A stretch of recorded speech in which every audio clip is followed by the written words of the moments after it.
오늘 말씀은 사도행전 7장 1절부터 4절까지 그리고 51절에서 53절까지입니다. 대제사장이 이르되 이것이 사실이냐? 스데반이 이르되 여러분 부용들이여 들으소서. 우리 조상 아브라함이 하란에 있기 전에 메소포타미아에 있을 때 영광의 하나님이 그에게 보여 이르시되 내 고향과 친척을 떠나 내가 내게 보일 땅으로 가라 하시니 아브라함이 갈대 사람을 땅을 떠나 하란에 거하다가 그의 아버지가 죽음에 하나님이 그를 거기서 너희 지금 사는 이 땅으로 옮기셨느니라. 목이 곱고 마음과 귀에 할례를 받지 못한 사람들아, 너희도 너희 조상과 같이 항상 성령을 거스르는도다. 너희 조상들이 선지자들 중에 누구를 박해하지 아니하였느냐? 의인이 오시리라 예고한 자들을 그들이 죽였고 이제 너희는 그 의인을 잡아준 자여 살인한 자가 되나니 너희는 천사가 전한 율법을 받고도 지키지 아니하였도다 하니라. 아멘. 오늘 본문은 앞뒤를 읽으셨지만 전체 본문은 7장 1절부터 53절까지 스데반의 설교입니다. 여러분은 사도행전을 여러 번 읽어보셨죠? 사도행전을 여러 번 읽으시면서 이 7장 스데반의 설교는 어떻게 읽으십니까? 스데반의 설교는 구약을 그냥 훑은 것이구나. 우리가 다 아는 내용을 얘기했구나.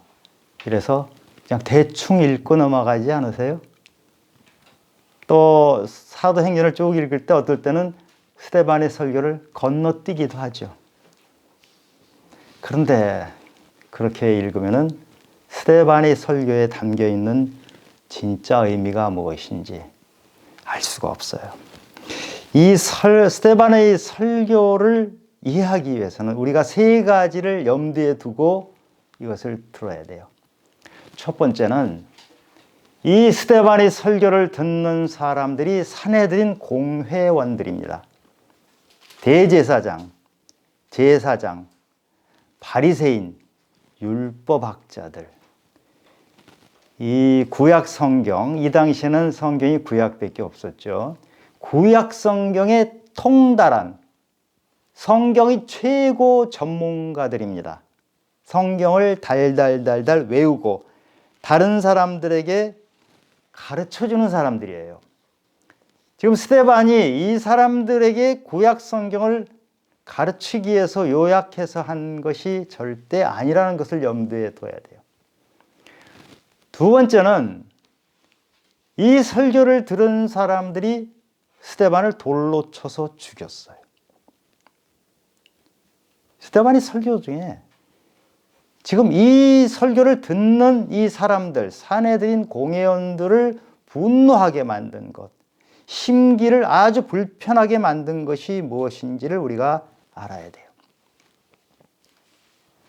스데반의 설교는 이 사람들의 믿음의 밑바탕을 완전히 훑어냈고 자존심을 부셔버린 것이요. 세 번째로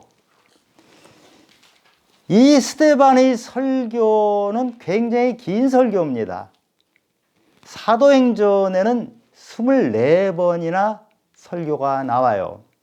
베드로의 설교, 바울의 설교가 나오는데 지금 스데반은 집사에 불과한데 집사의 설교를 가장 길게 기록을 했어요. 왜 그랬을까요? 스데반의 설교가 있었기 때문에 사도행전에서 사마리아와 땅끝까지 가는 전도의 문이 열렸고 신약의 세계가 열린 것이에요. 닫혀 있었던 유대인들의 그 좁은 세계관에서 열린 세계로 가는 길잡이가 된 것이 바로 스데반의 설교입니다. 이 설교를 듣는 분들은 사실 구약 성경을 잘 알아야 돼요. 저는 여러분들이 창세기 출애굽기를 거의 1년 동안 저와 함께 들었기 때문에 지금 제가 하는 이 설교를 충분히 이해하시리라고 믿고 지금 설교를 하고 있습니다. 스데반의 설교에는 구약의 아주 중요한 인물들이 나옵니다. 그 중에서도 특히 아브라함과 요셉과 모세에 대해서 나옵니다. 성경 전체에서 이름이 가장 많이 거론된 분은 예수님이고요. 그 다음에 모세, 그 다음에 아브라함이에요. 그러니까 지금 유대인들이 가장 자랑스러워하는 분들이 바로 아브라함과 요셉과 모세, 그분들을 가지고 지금 스데반이 설교를 하고 있어요. 아브라함은 하나님께서 아브라함에게 고향 친척 집을 떠나라 그래서 75세에 고향 친척을 떠납니다. 이게 보통 어려운 일이 아니잖아요. 익숙한 곳을 그 나이에 떠난다는 것은 여간한 마음 가지고는 하지 못하는데 아브라함은 하나님께 완전히 순종했던 사람이잖아요. 하나님이 아브라함에게 약속했던 것이 있어요. 네가 떠나는데 너에게 땅을 줄 것이고 너에게 후손을 줄 것이다. 이 약속을 믿고 아브라함이 고향 땅을 떠납니다. 그런데 놀랍게도 아브라함은 이삭이라는 아들을 얻어요. 그리고 야곱이 나오고 또 야곱에게서 12아들이 나옵니다. 그 중에 요셉은 애굽의 총리가 됐어요. 이게 보통 일이 아닙니다. 유대인들이 너무너무 자랑스러워하는 그런 일이 일어났습니다. 그런데 요셉이 총리가 돼서 자기 아버지 야곱과 형제들을 다 애굽으로 불러왔기 때문에 애굽에서 풍요의 땅 애굽에서 400년이 지나는 동안에 유대 민족은 200만 명에 이르는 거대한 민족이 만들어졌어요. 하나님이 아브라함에게 약속했던 그것이 요셉의 시대를 거치면서 400년 종살이 하면서 땅과 후손에 대한 약속이 그대로 성취가 된 것이에요. 이 놀라운 역사를 지금 설교를 듣는 유대인들은 다 알아요. 그런데 스데반이 이 설교를 하면서 지금 강조한 것이 있어요. 그 강조점이 무엇인지를 우리는 캐치를 해야 돼요. 2절에 아브라함이 하란에 있기 전에 메소포타미아에 있을 때 영광의 하나님이 아브라함에게 보이시고 말씀하셨다 이렇게 나오죠. 아브라함에 대해서는 할 얘기가 사실 무궁무진하게 많은데도 지금 스데반은 이 얘기를 짤막한 몇 줄 중에 이 얘기를 집어넣은 것은 아브라함은 메소포타미아에 있었다. 그 얘기를 강조한 것이에요. 메소포타미아는 지금 갈대아 우르를 얘기하는데 그곳에서 아브라함의 조상들은 우상을 만들고 살았던 사람들이에요. 여호수아 24장 2절에 보면 아브라함의 아버지 데라가 다른 신을 섬기고 살았더라. 우상 만들던 집안이었어요. 왜 굳이 이 얘기를 하는가 생각을 해야 돼요. 유대인들은 아브라함의 후손이라는 것을 굉장히 영광스럽게 생각해요. 아브라함의 후손만이 진정한 사람이다. 다른 이방인들은 개, 돼지다. 같이 앉아서 밥을 먹어도 안 되고 한 자리에 앉으면 더러워져서 안 된다. 이렇게 생각하던 사람들이 바로 이 유대인들이에요. 이 유대인들은 종교적, 민족적 자부심이 대단해요. 그래서 그 자부심 때문에 장막을 치고 벽을 만들어 가지고 우리들과 우리 아닌 이방인들과는 전혀 다른 종족이고 다른 짐승 같은 것들이다. 그렇게 사람들을 대했던 사람들이죠. 그렇게 생각을 하면 믿음이 유대인 바깥으로 갈 수가 없는 것이죠. 그래서 지금 스데반이 강조하는 것이 너희들이 그렇게 우상 섬긴다고 비웃고 더럽게 여기는 그 이방인들, 그런데 너희 조상들도, 우리 조상들도, 스데반이 우리 조상이라고 합니다. 왜냐하면 스데반도 유대인이거든요. 우리 조상들도 이렇게 우상 섬기는 사람들이다. 그리고 또 9절에 보면 우리 여러 조상들이 요셉을 시기하여 애고에 팔았다. 굳이 이거를 강조해요. 우리 조상은 형제들 중에 동생을 팔아먹는 정도의 죄를 저지른 사람들이다. 우리가 지금 깨끗하게 죄 하나 안 지르고 말끔한 것처럼 있지만 그것이 아니고 우리 조상들은 이렇게 죄를 지은 조상들이다. 팔아먹은 그런 사람들이다. 그리고 또 16절에 보면 우리 조상의 무덤이 세겜에 있다. 이 얘기를 해요. 이스라엘 민족이 출애굽할 때 요셉의 뼈를 가지고 나옵니다. 그래서 그 요셉의 뼈를 어디에 묻었냐면 세겜에 묻은 것이에요. 여호수아 24장 32절을 나중에 한번 찾아보세요. 여호수아가 요셉의 뼈를 가지고 세겜에다가 묻었어요. 그것을 지금 얘기하는데 세겜이 어디냐?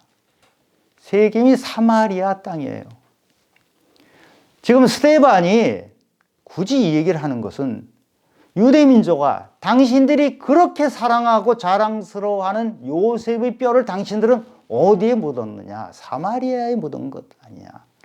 그런데 당신들은 사마리아 사람들을 어떻게 보고 있느냐? 그 사람들을 개돼지 취급하지 않느냐? 당신들이 그 고정관념을 깨야 된다. 이 얘기를 하는 것이에요. 사도행전에서 지금 스데반의 설교는 유대인들이 고정관념을 깨는 것이고, 바꿔서 얘기하면 사내들인 공회원이요, 당신들이 구약성경을 통달했다고 하지만 당신들의 구약성경을 거꾸로 읽고 있다. 제대로 읽어라, 이 얘기를 하는 것이에요. 이어서 모세에 대해서 설교를 합니다. 모세는 120살까지 살았잖아요. 그런데 아버지가 3개월 동안 키우다가 버린 것을 애굽의 바로의 딸이 데려다 키워서 40세까지 키웁니다. 궁전에서 자랐던 모세는 지혜가 뛰어나고 학식에 뛰어난 사람이 됐죠. 그래서 40세에 모세가 어떤 일을 하나 보면 25절에 나와요. 모세는 그의 형제들이 하나님께서 자기의 손을 통하여 구원해 주시는 것을 깨달으리라고 생각했으나 그들이 깨닫지 못하더라. 모세가 40세에 애굽 사람이 자기 민족을 죽이는 것을 보고 애굽 사람을 쳐 죽이면서, 아, 내가 이 정도의 지혜와 학식이 통달된 사람으로서 애굽 사람을 쳐 죽였으니까 우리 민족이 나를 구원자로 여길 것이다, 이렇게 생각을 했는데, 그게 아니고 이 자기의 동족이 거부하고 이 사람을 살인자로 모르니까 모세가 도망을 쳐서 어디로 갑니까? 미디안 광야로 가서 40년을 양치기 하면서 지내요. 사람도 없는 그 외로운 곳에서. 그리고 자기는 민족을 위해서 일을 했는데 민족이 거부를 하니까 얼마나 속에 분노가 있을 것입니다. 근데 40년이 지나서 80세가 된 모세는 늙었잖아요. 양치기만 했으니까 자기가 알던 지식은 다 없어졌고 자신감도 없어졌고 낮아질 대로 낮아져서 저는 이제 아무것도 할 수 없습니다. 제 인생은 다 망가져서 이제는 아무것도 못합니다. 이런 모세를 하나님께서 부르셔요.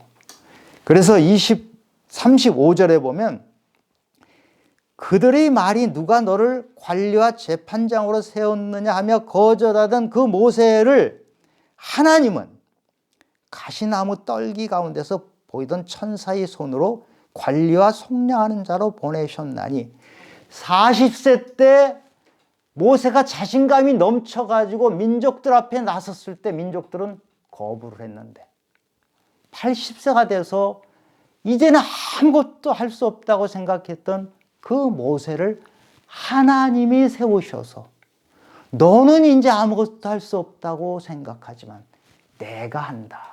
이래서 모세를 세우셔서 무슨 말을 하시냐면 내 발의 신을 벗어라.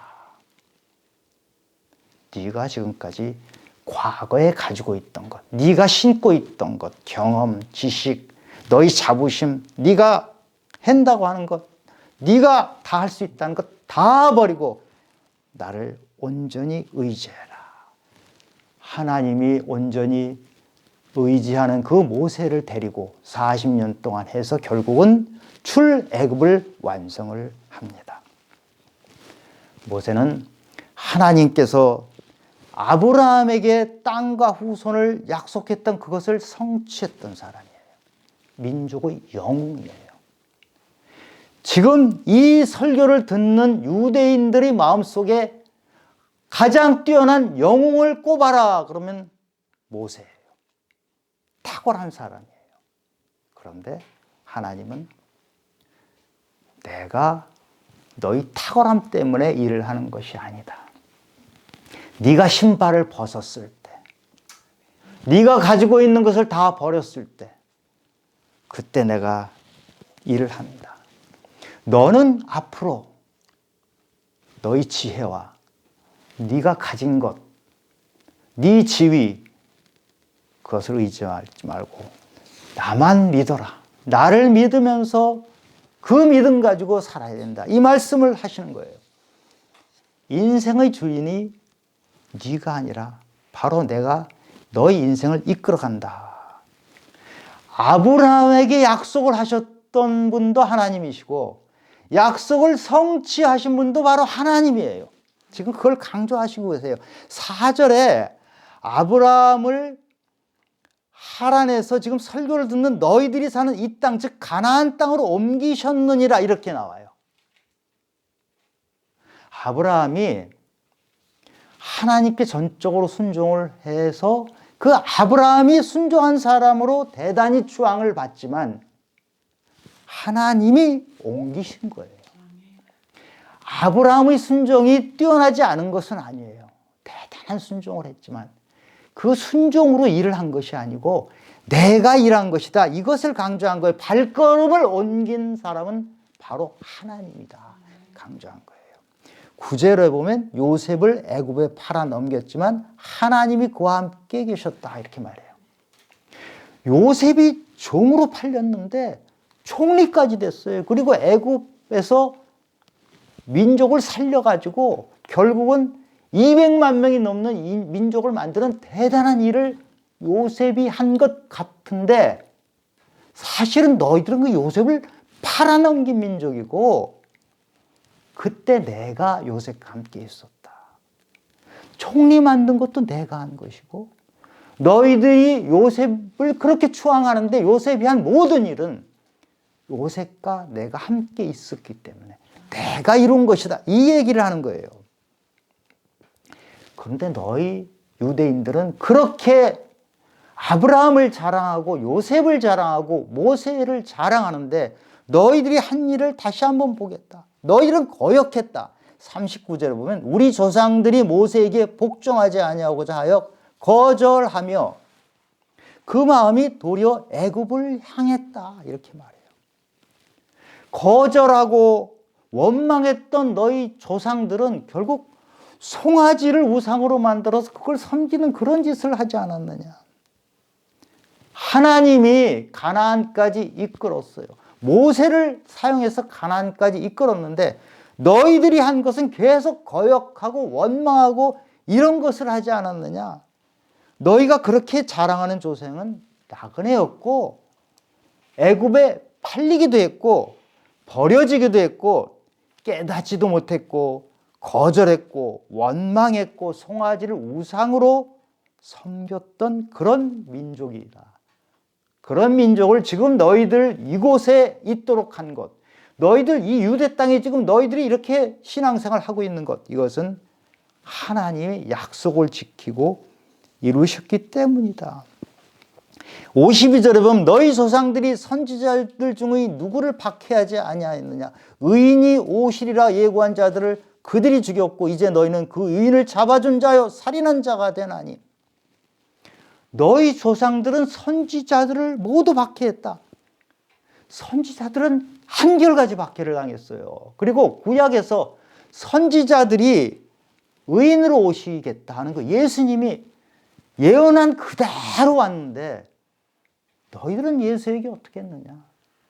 예언한 그대로 왔음에도 불구하고 너희는 예수를, 그 메시아를 잡아 죽이지 않았느냐, 이 얘기를 한 거예요. 너희들이 아브라함에게 하나님이 약속하신 그 땅, 그 후손으로 지금 큰 민족을 이루어 살고 있어. 그런데 너희들은 마치 좋은 조상을 두었고 그 조상들이 위대했고 그 조상들이 뛰어났기 때문에 여기서 너희들이 대단한 삶을 살고 있고 믿음도 가지는데 사마리아인들을 너희들이 경멸하고 있고 이방인들을 경멸하고 있는 너희들은 도대체 어떤 사람들이냐? 율법을 누가 주었느냐? 율법 하나님이 주신 건데 너희들이 만든 것처럼 자랑하면서 율법을 안 지킨다고 사람들을 손가락질하고 욕하고 너희들과는 전혀 다른 인간 종류인 것처럼 그렇게 하고 있지 않느냐? 지금 이 얘기를 하는 거예요. 구약을 거꾸로 읽지 말아라. 구약을 제대로 읽어라. 이 얘기를 하고 있는 것이에요. 사마리아 사람들에게 너희들이 어떻게 하고 있느냐? 분노의 돌을 던지고 있지 않느냐? 너희들 지금 손에 돌 들고 있지? 그거 어떻게 하려고 하느냐? 너희들이 분노의 강에 언제까지 그 분노의 불길을 활활 태우면서 너희들만의 믿음으로 만족하면서 그렇게 살려고 하느냐? 우리가 분노의 강은 어떻게 건넙니까? 무엇으로 분노의 강을 건너갈 수 있죠? 지금 많은 사람들이 분노해 있죠. 분노의 강을 건너게 하는 것은 사랑의 쪽배입니다. 그 배는 아주 작은 쪽배이지만 이름이 사랑이라는 쪽배.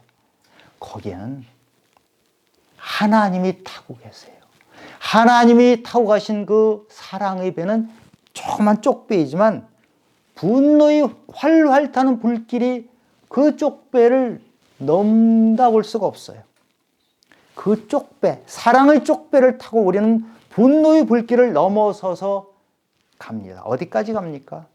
하나님 나라, 천국, 소망의 나라를 향해서 그 사랑의 쪽배를 타고 가는 것이에요. 지금 스데반이 이렇게 얘기는 안 했지만 지금 이 말은 제가 아침에 묵상하고 기도하면서 생각난 것이지만 지금 이 말을 하고 있는 것이에요. 성전에 대해서는 스데반이 뭐라고 하나요? 성전은 다윗이 다 준비해서 솔로몬이 만든 것 아니냐. 그런데 너희들은 그 성전에 하나님이 계신다고 하고 모두 성전에 와서 예배 드려야만 된다고 이렇게 가르치고 있는데 과연 그러냐? 볼까요? 아브라함이 메소포타미아에 있을 때 그가 하나님을 보았다. 아브라함이 어디서 하나님을 봤어요? 메소포타미아에서 봤어요. 그럼 하나님은 메소포타미아에 계셨네요. 너희 조상들이 요셉을 애굽에 팔았을 때 하나님이 그와 함께 계셨다. 그럼 하나님이 어디 계셨던 거예요? 애굽에 계셨던 거예요. 모세는 하나님을 어디서 만났죠? 시내산에서 만났어요. 하나님은 그럼 시내산에서 계시는 하나님이에요. 왜 하나님이 성전에만 계신다고 너희들이 거짓말을 하느냐? 하나님은 어디에든지 계시는 하나님이다. 49절에 주께서 이르시되 하늘은 나의 보좌요 땅은 나의 발등상이니 너희가 나를 위하여 무슨 집을 짓겠느냐? 나의 안식할 처소가 어디냐? 이 모든 것이 내 손으로 지은 것이 아니냐? 하나님은 하늘과 땅과 우주를 다 지으신 분인데 어떻게 하나님이 이 성전이란 인간이 지은 건물 안에서 있겠느냐? 하나님은 어디에든지 계시는 그 하나님을 만나야 된다. 너희들 성전, 너희 유대 땅의 하나님을 절대 가둬두지 말아라. 그리고 설교를 마무리하고 56절에는 다시 또 하늘이 열리고 인자가 하나님 우편에 서신 것을 보노라. 너희가 예수님을 죽였는데 그 예수님은 부활하셨고 지금도 하나님 우편에서 이 믿는 자들을 반갑게 맞이하시는 분이다. 이렇게 설교를 마무리합니다. 스데반의 설교는 한마디로 유대인들에게 너희들이 성경을 잘못 보고 있다. 너희들은 성경에서 마음에 드는 것만 취하고 마음에 들지 않는 것은 거부하고 있다. 너희는 자주 성경을 거꾸로 읽고 있다. 너희들은 유대인이라는 것을 그렇게 자랑을 하는데 너희 조상들도 죄인이고 너희도 죄인이고 너희들은 먼저 회개를 해야 된다. 구약 성경에 보면 회개하라는 내용이 너무너무 많이 나와요. 선지자들이 말한 선지서가 전부 회개하라는 내용인데 너희들은 그것을 무시하고 축복의 얘기만 듣고 있구나 얘기를 하는 거예요. 예수님에 대해서도 마찬가지예요. 구약에 예수님에 대해서 얼마나 많은 예언이 있습니까? 베들레헴에서 태어나실 것이다. 처녀의 몸에서 태어나실 것이다. 나귀 새끼를 탈 것이라는 얘기까지도 나오죠. 어떤 학자가 이거를 보니까 구약 성경에 예수님에 대해서 말한 구절이 332개라고까지 얘기하는 분이 있어요. 그렇게 많이 예수님에 대해서 예언을 했고 예수님이 바로 그 메시아가 이 땅에 왔는데 너희들은 어떻게 했느냐? 바로 예수님을 죽이지 않았느냐? 너희들은 그러면 스데반에 대해서는 어떡합니까? 돌로 때려 죽이지 않습니까? 너희들이 과연 제대로 하고 있는 것이냐? 너희들이 믿는 믿음이 도대체 무엇이냐? 무엇을 믿고 있는 것이냐? 너희들이 믿고 싶은 것만 골라서 믿고 있는 너희들 믿음이 제대로 된 것이냐? 이것을 지금 얘기하는 것이에요. 지금 스데반의 설교는 구약을 훑어서 정리한 것이 아니고요. 지금 유대인들에게 너희들은 구약에 통달했다고 하는데 너희들은 구약을 잘못 보고 있다. 이 얘기를 해주는 것이에요. 우리들에게도 마찬가지입니다. 너희들은 성경을 너희들 마음에 드는 구절만 선택해서 보고 있지 않느냐. 축복해 주는 것만 너희들은 받아들이고 있지 않느냐. 성경의 많은 내용 중엔 회개하라. 너희들은 죄인이다. 사도 바울이 죄인 중에 괴수라고 했어요. 너희들은 죄인이다 하는 것이 그렇게 숱하게 나오는데 너희들은 뻔뻔스럽게도 죄인이란 것은 다 잊어버리고 마치 아무런 죄가 없는 것처럼 그렇게 지내고 있는 것이 아니냐. 우리가 성경을 볼 때 선택해서 보는 것은 참 위험합니다. 이단이나 마찬가지가 돼요. 선택해서 보면은요, 자기 자신이 아직까 자기 편견이 점점 굳어져요. 신앙생활을 오래 했는데, 교회를 오래 다녔는데, 목이 굳고, 교만하고, 남을 무시하고 하는 사람들이 있는 정도가 아니고 많죠. 왜 그래요? 자기가 좋아하는 성경 구절만 택해서 그대로 자기 것으로 만들어요.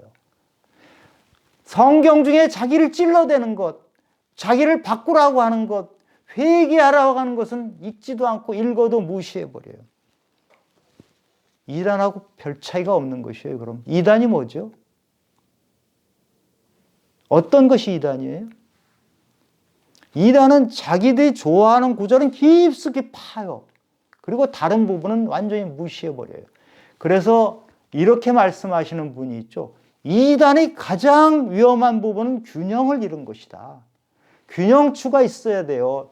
이쪽에 우리 자랑이 있다 그러면, 믿는 자랑이 있다 그러면 믿는 자로 회개하는 것이 같이 균형추가 있어야 돼요.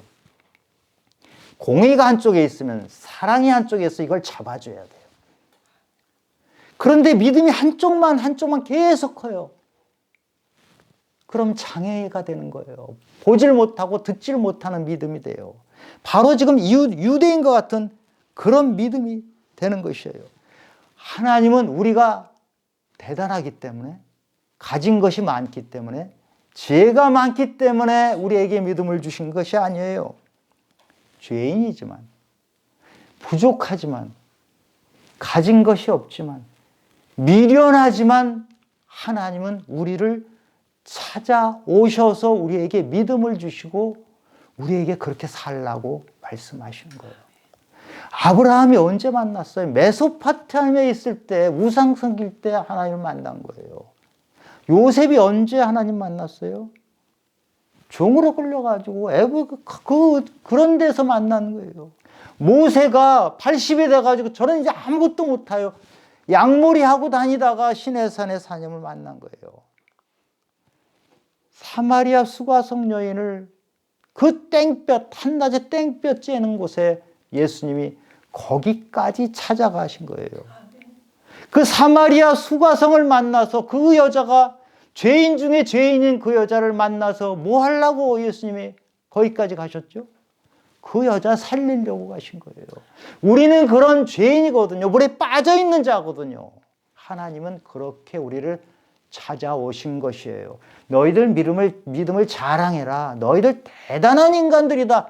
이렇게 하려고 오신 것이 아니고 불쌍하고 초라하고 갈 길 없는 우리를 찾아오셔서 세워주신 바니 그런 바로 하나님이에요. 그래서 우리 믿음은 나의 공로 때문이 아니고 하나님의 은혜로 우리에게 온 것이에요. 에베소 2장 3절에 아무 일에든지 다툼이나 허용으로 하지 말고 오직 겸손한 마음으로 각각 자기보다 남을 낮게 여기라. 믿음은 반드시 겸손해야 돼요. 믿음은 자기를 돌아봐야 해요. 먼저 된 자가 나중되고 나중된 자가 먼저 된다고 했어요. 우리 주변에 사마리아인이 있죠.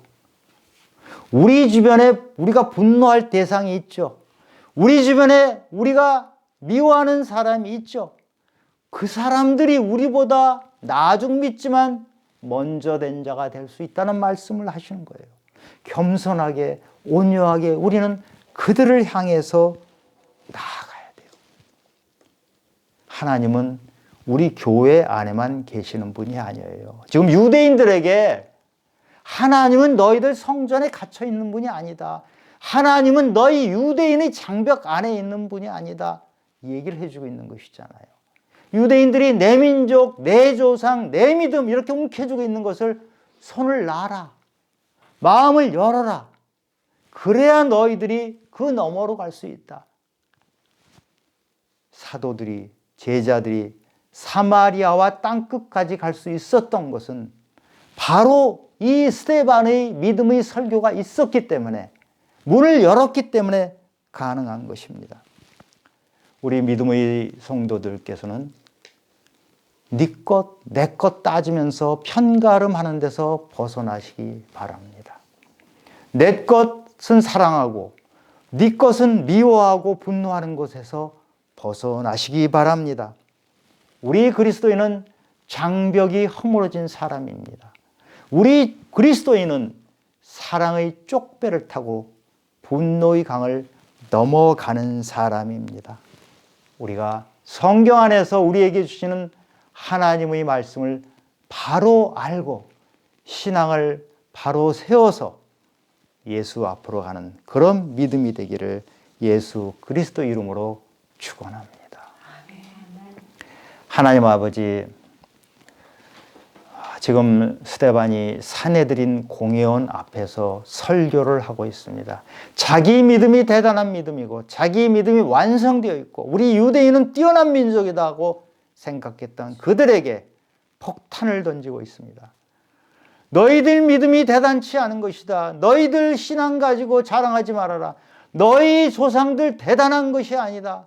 자랑하지 말아라. 죄 안에 있었고 회개해야 된다. 마치 세례요한이 회개를 부르짖은 것처럼 예수님께서 공생애를 시작하시면서 회개를 말씀하셨던 것처럼 너희들 회개해야 된다. 이 말씀을 저희들 붙잡고 기도하는 믿음의 자녀들이 되기를 소원합니다. 주님께서 도와주시옵소서. 우리가 앞을 보지 못하고 듣지 못하고 깨닫지 못할 때 성령이 저희들에게 찾아오셔서 깨닫도록 도와주시옵소서. 모든 말씀 예수님 이름으로 기도드렸습니다.